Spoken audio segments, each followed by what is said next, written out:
शिक्षक साहेब संजय दिना पाटील धमकी देत आहेत.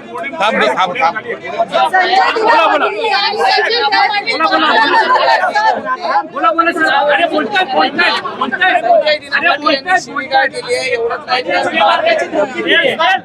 परत माझ्याकडे आलाच प्रतिक्रिया घ्यायला तर मारणार या भाषेत ते बोलले. गेल्या 3-4 दिवसापासून आपल्या माध्यमातून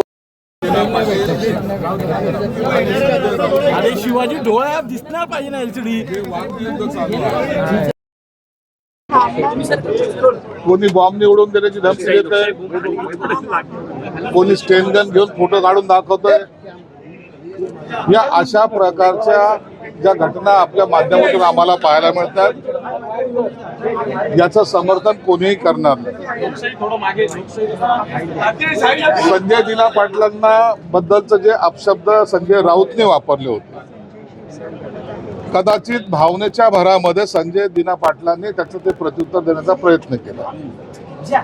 कोणीही कुणाला धमकी देताना असे उघडपणे धमकी देत नसतं किंवा उघडपणे बोलतही नसतं, परंतु त्यांच्या भावनेचा उद्रेक झाल्यामुळे कदाचित त्यांच्या तोंडातून ते वाक्य निघालं असावं. आजही मला जे काही माहिती तुमच्या माध्यमातून मिळते की काही पत्रकार गेले त्या टायमाला सुद्धा ते चिडले होते. काही लोकांनी असा प्रश्न उपस्थित केला की एकनाथ शिंदे साहेबांनी त्यांना समज दिली किंवा एकनाथ शिंदे साहेब त्यांच्यावर नाराज आहेत. याबद्दलच्या बातम्या फक्त आपल्या माध्यमातून चालत आहेत. संजय दिना पाटलांबरोबर शिंदे साहेबांचं सुद्धा बोलणं झालेलं आहे. त्यांनी त्यांच्यातलं काय जे काय आपसमध्ये बोलणं झालं हे संजय दिना पाटलांना आणि एकनाथ शिंदे साहेबांना माहिती.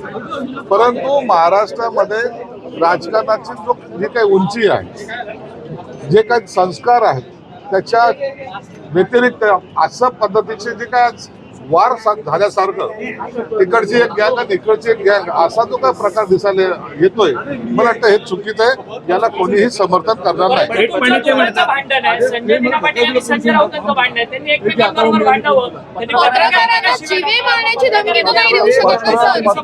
पत्रकारांना जर त्यांनी असं काही वेळ वाकडं बोललं असेल तर मी त्यांच्यातर्फे माफी मागतो. दिना पाटील यांनाही आम्ही आमच्या पद्धतीने आम्ही बोलू त्यांना.